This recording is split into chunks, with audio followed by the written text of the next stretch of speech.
직원으로도 충분히 맛있고 즐겁구나. 어떻게 해야 내가 유명해질 수 있을까? 라는 고민을.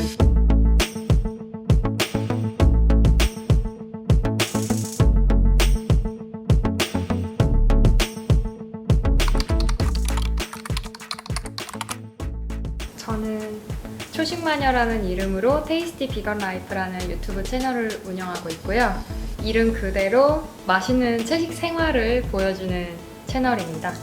거의 비건 레시피와 먹방 위주로 올리고 있고요. 먹는 것에만 그치지 않고 조금 다양한 일상들도 보여드리려고 노력을 하고 있어요. 저는 혼자서 일단 모든 과정을 다 진행을 하고요. 거의 유일한 촬영 장비는 제 개인 폰이랑 삼각대 정도고, 이제 편집은 아이패드로 하고 있어요. 그래서 특별한 장비는 없고 혼자서 퇴근 이후 시간에 주로 하다 보니까 즉흥적으로 촬영을 많이 하는 편이에요. 가장 크게 느낀 건 아무래도 건강을 잃고 있다는 점. 혼자서 하다 보니까 이게 회사 일까지 합하면 하루에 항상 거의 10시간 넘게 일을 하게 되고 또 휴일이 없이 되더라고요. 그래서 시간에 쫓기면서 건강을 잃는다는 게 가장 큰 단점인 것 같습니다. 일단 제가 느끼는 거는 그 어떤 SNS보다 연령대가 가장 다양한 것 같아요.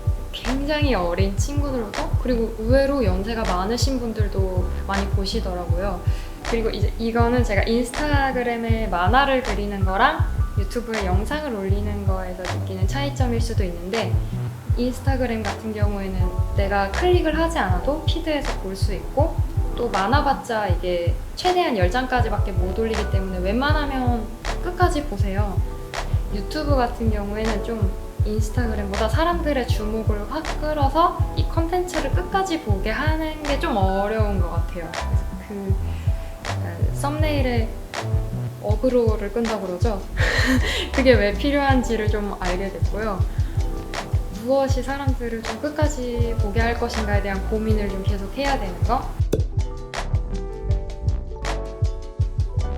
저의 약간 맥시멈 어그로는 반말?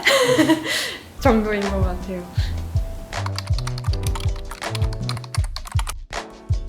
그냥 키워드 하나로 딱 요약해서 말하면 자유도인 것 같아요.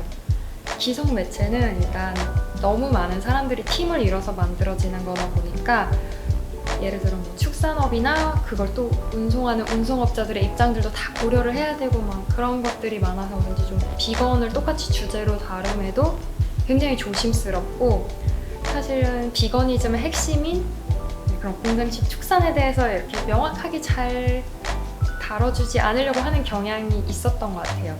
오히려 쿨가당 같은 경우에는 의외로 그런 부분을 또 잘 다뤄주긴 했는데, 거리의 만찬 같은 경우에는 음식 위주로 나간다거나, 그래서 크리에이터로서 가장 크게 느끼는 차이는 내가 말하고자 하는 메시지가 정확하게 송출될 수 있는지, 그 차이가 좀 큰 것 같아요.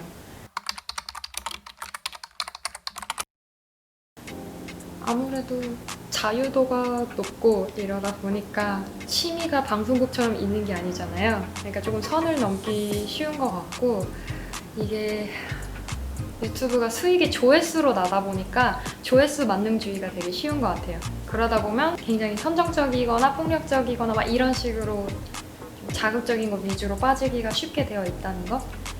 조회수 저도 신경을 쓰는 부분이긴 하지만 그게 좀 아쉬운 것 같아요.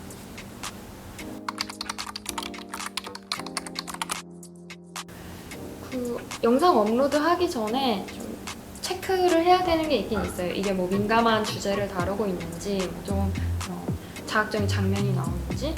댓글 같은 경우에는 숨길 수도 있고 신고도 할 수 있어요. 다른 포털 사이트처럼. 근데 사실 그거 체크는 크리에이터가 하는 거니까 자율적인 측면이 아직은 많고요.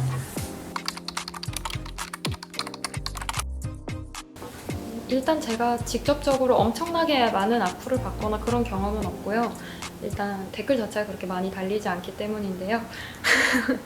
뭐 근데 저거 채식하는 것에 대한 얘기도 좀 있긴 하지만 뜬금없이 인신공격 댓글 같은 거를 좀 받은 적은 있어요. 뭐 외모 지적이라던가 이런 댓글들을 막 받기도 했어요. 그러니까 아무래도 유튜브가 조금 더 국내 포털 사이트나 이런 것보다 익명성이 보장이 되나 봐요. 그리고 법적인 제재를 받기가 어려운 건지 조금 더 공격적인 말을 하는 사람들이 있는 것 같기도 하고, 아무래도 좀 캐릭터를 강하게 잡아야 돼서 그런지 나와 다른 자의 입장은 좀 고려하지 않는 경향들도 좀 쉽게 보여질 수 있는 것 같고요. 근데 인권 침해 사례보다는 제가 아무래도 유튜브에서 좀 가장 크게 느끼는 차별은 종차별인 것 같아요. 특히 유튜브 보면은 뭐 강아지나 고양이나 이런 동물들 같은 경우에는 귀여움과 사랑스러움이 강조된 채널들이 굉장히 인기를 끌기도 하는데, 그 외에 이제 닭이나 소나 돼지는 항상 먹방의 음식으로서만 이렇게 출연을 한다는 점이 가장 눈에 띄고, 그런 종차별적인 거에서 출발해서 이게 결국 인권 차별로도 이어지기 쉽다고 저는 생각을 하거든요. 그래서 그런 종차별적인 거에 대해서도 이제 조금씩 바뀌어가야 되지 않을까 생각을 하고 있습니다.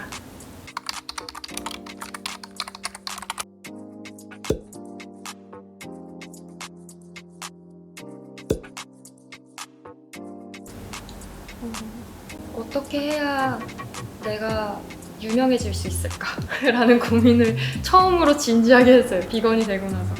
이게 영향력이라는 게 제가 가지고 싶다고 해서 가질 수 있는 게 아니니까요. 일단은 유명을 해지려고 하다 보니까 사람들이 뭘 좋아하는지를 고민을 자꾸 하게 되고, 사람들이 뭘 원하는지를 고민을 하게 돼요. 그래서 그런 영상을 만들 때 특히 고려하는 부분은 메시지를 전달을 하는 것도 무척 중요한데, 오락성과의 그 균형을 맞추기 위해서 되게 노력을 해요. 그 메시지와 오락성이 같이 들어있는 콘텐츠를 만들기 위해서 신경을 많이 쓰는 것 같습니다. 일단은 저는 비건으로서의 입장을 지키는 것, 그거가 너무 이제 저한테는 디폴트이기도 하고요.